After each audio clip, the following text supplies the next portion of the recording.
Hello friends. तो आपण मैंने जदि कहार मन कथा जानवा चाहूे किंबा कहा माइंड रे कौन चली जानवा चाहूे तो आपण मैंने तीनोटी उपाय अवलंबन कले निहाती भाव में जानीपर। तो से तीनोटी उपाय को प्रथम निजक बुझा पड़ो, जानवा पड़ो।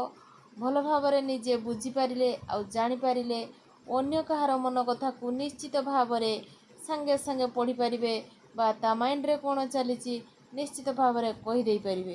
तो से सब जानापी आसतु आम गोटे छोट बुद्ध कहानी टे शुणा। से बुद्ध कहानी टे शुणिले ही आम अन्यर मन कथा कहीदे पारिबा। तो चलतु एबे स्टार्ट करिबा।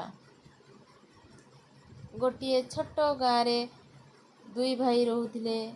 से माने चाषबास करी चलुथिले, किंतु बड़ भाई जेहेतु अंध थिले से घरे बसी रोहुथिले। सान भाई चाष कथा सबू बुझुथिले। से प्रत्येक दिन चाष जमी को जाती आउ चाषबास करी घर को फेरती। किंतु दिनकर घटना किछि दिन हब किछि वन्यजंतु चाष जमी पशि बहुत फसल नष्ट कर देउथांती। से फसल नष्ट देखि सान भाई बहुत विरक्ति हेउथांती एवं अजथारे से दुख मध्य प्रकाश करुथांती। तो से दिने भाविले कि गोटे उपाय करने को पड़ो, जमिति हो भी फसल को नष्ट होबारू रक्षा करने को पड़ो। तेणु से भाविले कि बड़ भाई तो घरे बसिचंती, जदि से चाष जमी पाखरे बसंती तो तेबे हुए तो पशु मान को घौड़े दे पारिबे। तो से तो अंध, तेणु घौड़े किपरि। से भाविले कि जेतेबेले वन्यजंतु मानकर शब्द शुणा जीवो सेतेबेले बड़ भाई जदि जोर रे पाटी करिवे हुए तो वन्यजंतु माने डर रे पलाई जिवे। तापरे सान भाईटी से खेत पाखरे गोटे छोट कुड़ियाटीए तैयारी कला।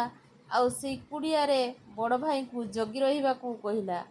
से कहिला कि बड़ भाई एहिठारे फसल को जगी थाओ, जदि कौनसी जीवजंतु आसंती तेबे तुमे बड़ पाटी रे चित्कार करिवो, जहा फल रे वन्य पशु माने पलाई जिबे आउ आम फसल नष्टरू रक्षा पाई जिवो।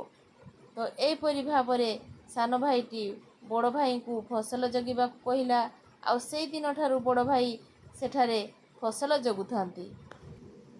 तो बड़ भाई एमिति भाव में खेत को जगी थांती। आउ से कौनसी पशुर शब्द शुणिला मात्रे बहुत जोर रे पाटी करती, जहा फल रे पशु माने सबू पलाई जाती। किंतु दिनकर घटना दिने गोटे हरिणीटीए खेत मध्य को पशि आसी आउ खेतरे फसल खाई पलाई जाइछि। सेई हरिणीर पछे पछे आसुथिले जणे राजा, कहीं से हरिणीर पीछा करुथिले। आउ अंध लोकटी को देखि राजा पचारिले, एईपटे गोटिए पशु जीवार आपण देखिले कि? अंध लोकटी कहिले, पशु माने हरिण। राजा कहिले, हाँ आज्ञा, एपटे गोटे हरिण जीवार आपण देखिले कि, जहा को मु पीछा करुथिली। अंध लोकटी कहिले, मु तो अंध, देखिबी केमिति? किंतु हाँ आज्ञा, एतिकी कहिबी कि से जो पशुटी थिला सी आपणक शिकार योग्य नुहे। राजा पचारिले, शिकार योग्य नुहे कौन पाई? अंध लोकटी उत्तर देले, कहिले, मते सिना देखा जाउनी, किंतु मु निश्चित भाव में जानी पारुछि कि से गोटिए गर्भवती थिला। तेणु से मो खेतरू फसल खाई चलीगला सिना मु किछि कहिली नाही। तो तेणु आपण मध्य से हरिण को शिकार करंतु नहीं। राजा अंध लोकटीर कथा शुणी आश्चर्य होइगले एवं से भाविले कि मु जो पशु को पीछा करुथिली से गोटे हरिण नथिला, हरिणी थिला। ए कथा से अंध लोक किपरि जानिला? ता छड़ा हरिणीटी गर्भवती बोली से किपरि जानिला? से आउ मिछ कहू नाही तो? अंध लोकटी कहिला कि राजन, मु शुणिछि राजा माने कौनसी गर्भवती को शिकार करती नहीं।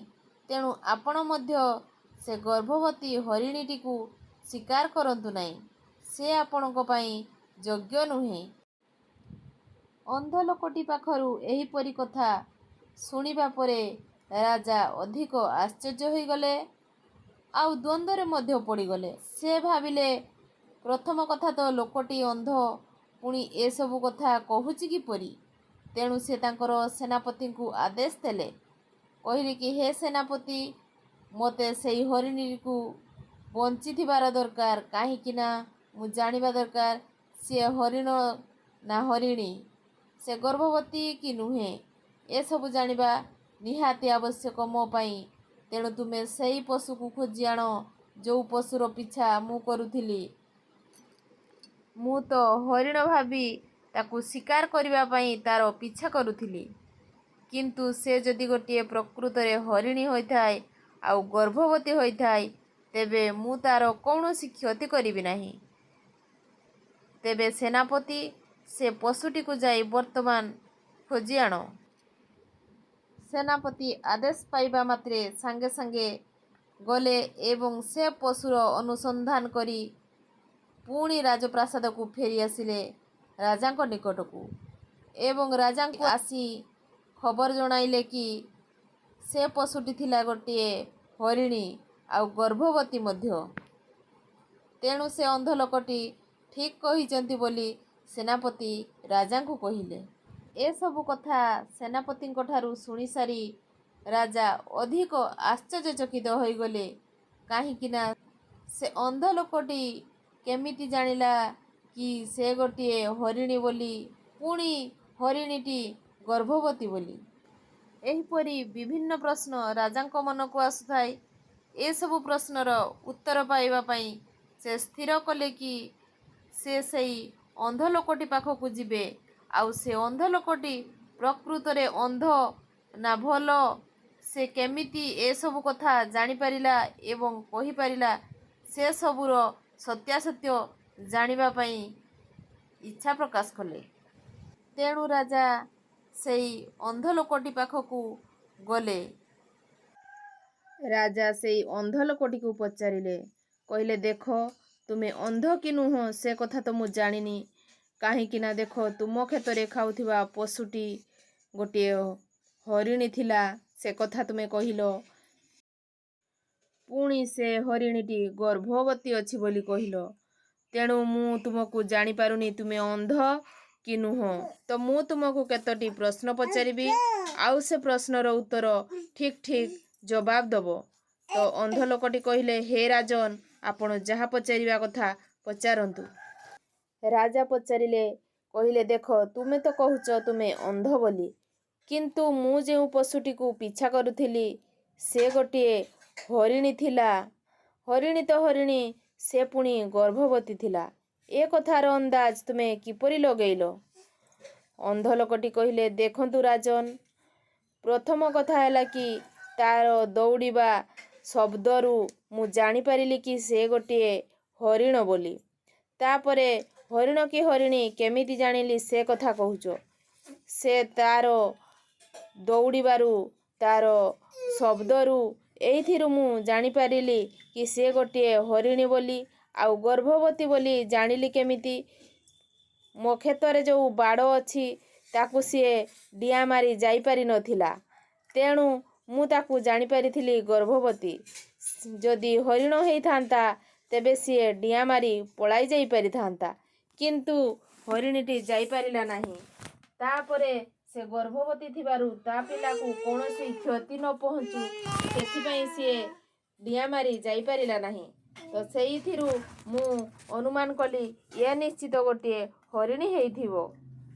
ସେ ହରିଣୀଟି ମୋ ବାଡ଼କୁ ଭାଙ୍ଗିକି ଯାଇଛି, ଡିଆଁ ମାରି ଯାଇନାହିଁ। ତେଣୁ ମୁଁ ଦୃଢ଼ ନିଶ୍ଚିତ କି ସେ ଗୋଟିଏ ହରିଣୀ ଏବଂ ଗର୍ଭବତୀ ମଧ୍ୟ। କାହିଁକି ନା ହରିଣ ହେଇଥିଲେ ଡିଆଁ ମାରି ଆରାମରେ ଯାଇପାରିଥାନ୍ତା। ଅନ୍ଧ ଲୋକଟି ଜବାବ ଦେଲେ, କହିଲେ କି ଦେଖନ୍ତୁ ରାଜନ, ମୋ କ୍ଷେତକୁ ବହୁତ ଜୀବଜନ୍ତୁ ପ୍ରତ୍ୟେକ ଦିନ ଆସୁଛନ୍ତି ଆଉ ମୁଁ ସକାଳରୁ ସନ୍ଧ୍ୟା ପର୍ଯ୍ୟନ୍ତ ସେମାନଙ୍କୁ ଜଗି ବସିଛି। ତେଣୁ ମୁଁ ସେମାନଙ୍କର ଶବ୍ଦରୁ ସବୁକିଛି ଜାଣିପାରେ।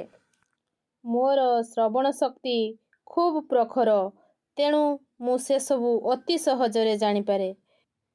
ରାଜା ଭାବିଲେ ଇଏ ତ ବହୁତ ଜ୍ଞାନୀ ଲୋକ ଅଛି, ୟାଠାରୁ ମୋର କିଛି ଜାଣିବାର ଅଛି। ତେଣୁ ରାଜା କ'ଣ କଲେ ନା ଦିନେ ସେହି ଅନ୍ଧ ବ୍ୟକ୍ତିଙ୍କୁ ତାଙ୍କ ରାଜପ୍ରାସାଦକୁ ଡକେଇ ପଠେଇଲେ। ରାଜାଙ୍କ ଡାକରା ପାଇ ଅନ୍ଧ ବ୍ୟକ୍ତିଟି ରାଜାଙ୍କ ନଅରକୁ ଆସିଲା। ରାଜା ତାକୁ ପଚାରିଲେ, ଦେଖ, ମୋର ଗୋଟିଏ ପତ୍ନୀ ଅଛି, ଆଉ ମୋ ପତ୍ନୀ ପତିବ୍ରତା କି ନାହିଁ ସେ କଥା ତୁମେ ଆଜି ମୋତେ କୁହ। ଅନ୍ଧ ଲୋକଟି କହିଲେ, ହେ ରାଜନ, ଆପଣଙ୍କର ବିବାହକୁ ତ ଏତେ ବର୍ଷ ହେଇଗଲାଣି, ଅନେକ ବର୍ଷ ବିତିଗଲାଣି, କିନ୍ତୁ ତାପରେ ବି ଆପଣ ଏମିତି ପ୍ରଶ୍ନ କାହିଁକି ପଚାରୁଛନ୍ତି? ଆଉ କ'ଣ ପାଇଁ ଜାଣିବାକୁ ଚାହୁଁଛନ୍ତି? ରାଜା କହିଲେ କି ସେ ଯାହା ବି ହେଇଯାଉ, ମୋତେ ମୋ ପ୍ରଶ୍ନର ଉତ୍ତର ଦରକାର। ତୁମେ ସେ ଉତ୍ତର ଦେଇପାରିବ କି ନାହିଁ କୁହ। ରାଜା ସେହି ଅନ୍ଧ ବ୍ୟକ୍ତିଟିକୁ ଜିଦ୍ କରୁଥିଲେ ଏବଂ ପଚାରୁଥିଲେ, କହୁଥିଲେ କି ଏ ପ୍ରଶ୍ନର ଉତ୍ତର ତୁମେ ଦେଇପାରିବ କି ନାହିଁ କୁହ, ଆଉ ଯଦି ନ ଦେଇପାରିବ ତେବେ ମୁଁ ତୁମକୁ ଦଣ୍ଡିତ କରିବି। ତେଣୁ ଅନ୍ଧ ଲୋକଟି କହିଲେ, ହେ ରାଜନ, ଆପଣ ଯଦି ଏ ପ୍ରଶ୍ନର ଉତ୍ତର ଚାହୁଁଛନ୍ତି ତେବେ ଆପଣଙ୍କୁ ମୋର ଗୋଟିଏ କାମ କରିବାକୁ ପଡ଼ିବ। ରାଜା ପଚାରିଲେ, କ'ଣ କାମ? ଅନ୍ଧ ଲୋକଟି କହିଲେ, ହେ ରାଜନ, ଆପଣଙ୍କ ପତ୍ନୀ ମୋ ସହିତ ଗୋଟିଏ ରାତି କାଟିବେ। ଗୋଟିଏ କୋଠରୀ ଭିତରେ ଆପଣଙ୍କ ପତ୍ନୀ ଆଉ ମୁଁ ରହିବୁ, କେବଳ ମାତ୍ର ଗୋଟିଏ ରାତ୍ରି। ପ୍ରଥମେ ରାଜା ବହୁତ ଜୋରେ ରାଗିଗଲେ, କିନ୍ତୁ ତାପରେ ସେ ବିଚାର କଲେ ଆଉ ଥଣ୍ଡା ମସ୍ତିଷ୍କରେ ଚିନ୍ତା କଲେ। କହିଲେ, ମୋତେ ତ ମୋ ପ୍ରଶ୍ନର ଉତ୍ତର ଦରକାର। ତେଣୁ ସେ ସେନାପତିଙ୍କୁ ଆଦେଶ ଦେଲେ, ଯାଅ ସେନାପତି, ମୋ ପତ୍ନୀକୁ ନେଇ ଗୋଟିଏ ରୁମ୍ରେ ବନ୍ଦ କରିଦିଅ। ଅନ୍ଧ ବ୍ୟକ୍ତି ଏବଂ ରାଜାଙ୍କ ପତ୍ନୀ ଗୋଟିଏ କୋଠରୀ ମଧ୍ୟରେ ବନ୍ଦ ହୋଇ ରହିଲେ। ତାପରେ ସେହି ଅନ୍ଧ ବ୍ୟକ୍ତିଟି ରାଜାଙ୍କ ପତ୍ନୀକୁ କହିଲେ, ମୁଁ ତୁମକୁ ସ୍ପର୍ଶ କରିବି। କିନ୍ତୁ ରାଜାଙ୍କ ପତ୍ନୀ ଅତ୍ୟଧିକ କ୍ରୋଧିତ ହୋଇ ସେହି ଅନ୍ଧ ବ୍ୟକ୍ତିଟିଙ୍କୁ ଖୁବ୍ ମାଡ଼ପିଟ କଲେ। କୋଇଠା, ବିଧା, ଚାପୁଡ଼ା ଏମିତି ମାରି ଚାଲିଲେ, ଏତେ ମାରି ଚାଲିଲେ ଅନ୍ଧ ବ୍ୟକ୍ତିଟି ସହିପାରିଲେ ନାହିଁ।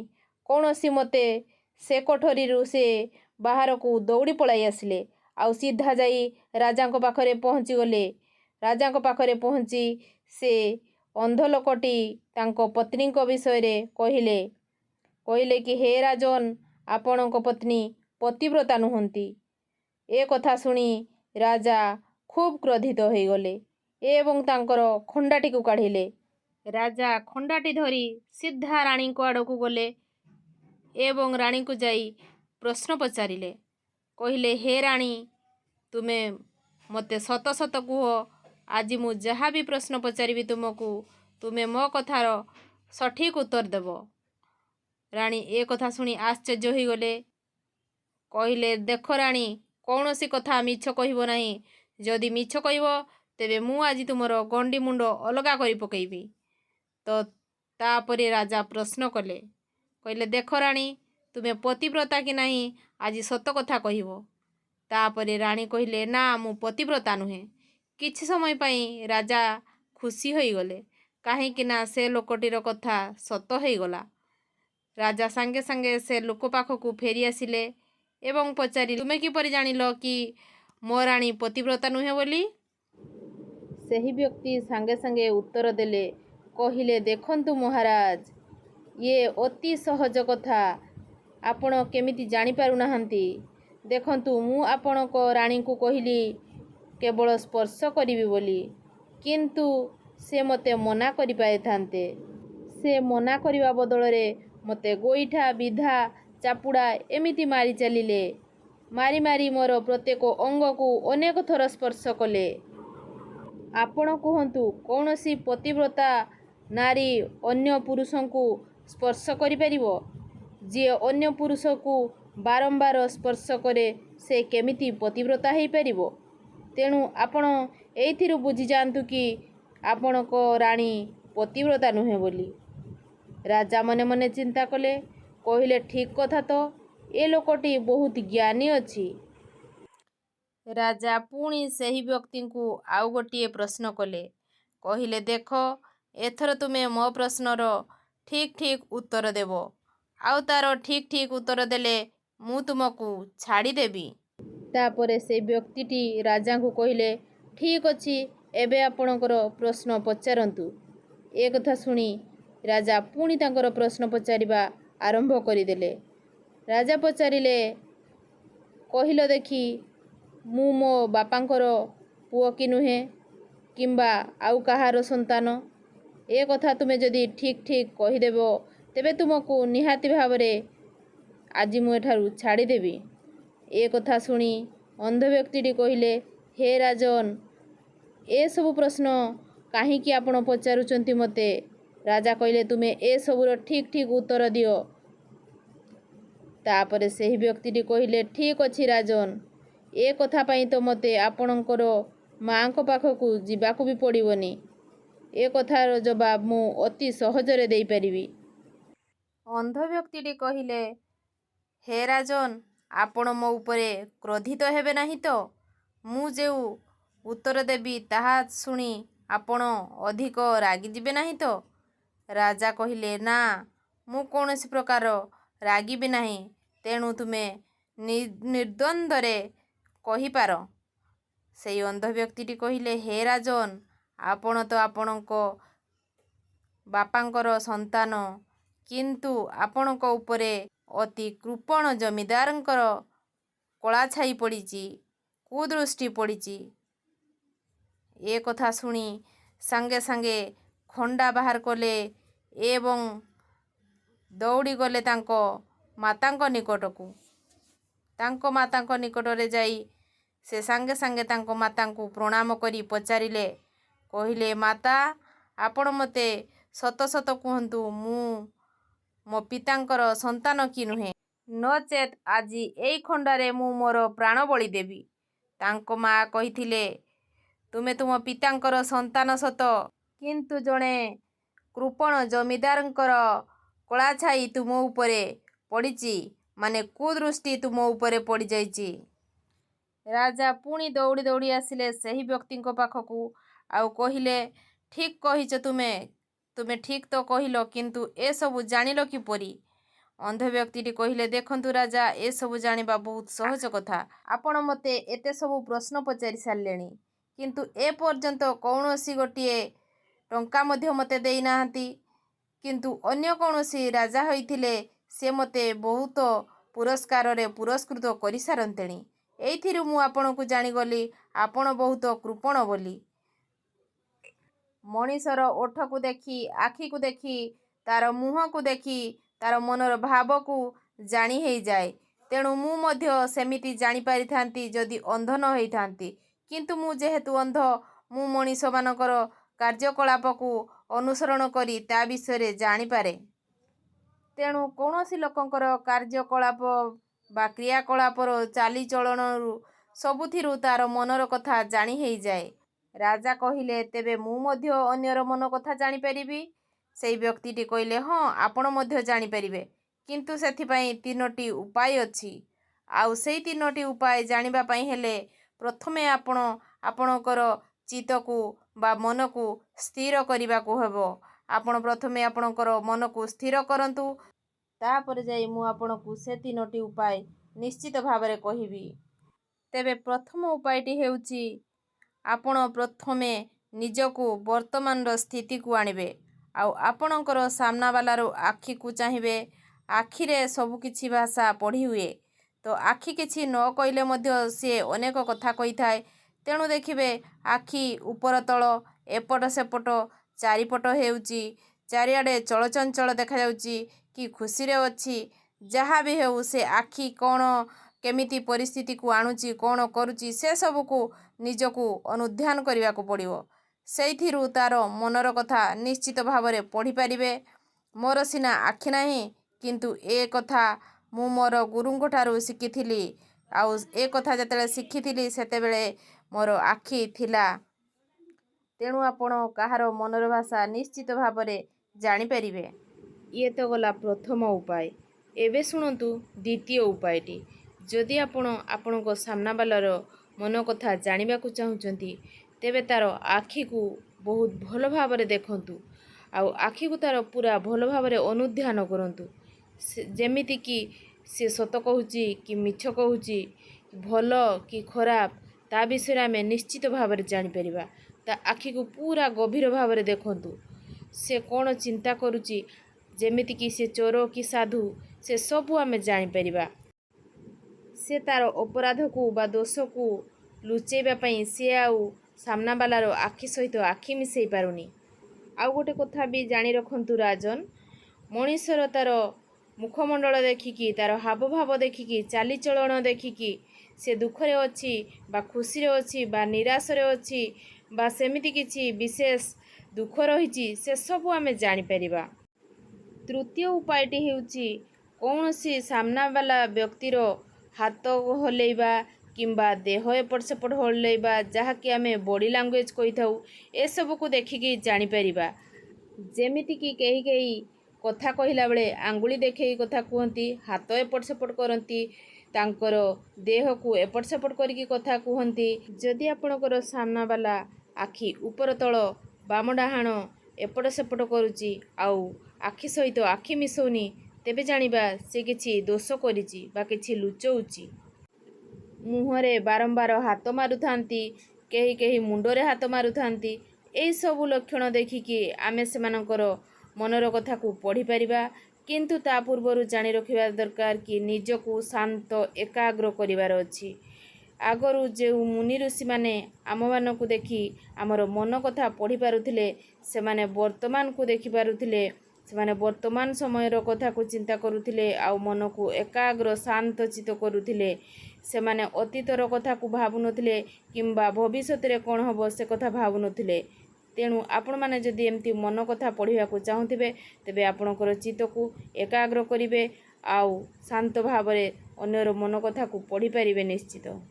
କାହାଣୀଟି ଶେଷରେ ଏତିକି କହିବି, ଯଦି ଆପଣଙ୍କୁ ବହୁତ ପସନ୍ଦ ଆସିଥାଏ ଲାଇକ୍ କରିବେ ଆଉ ଚ୍ୟାନେଲଟିକୁ ସବସ୍କ୍ରାଇବ୍ ନିହାତି ଭାବରେ କରିଦେବେ।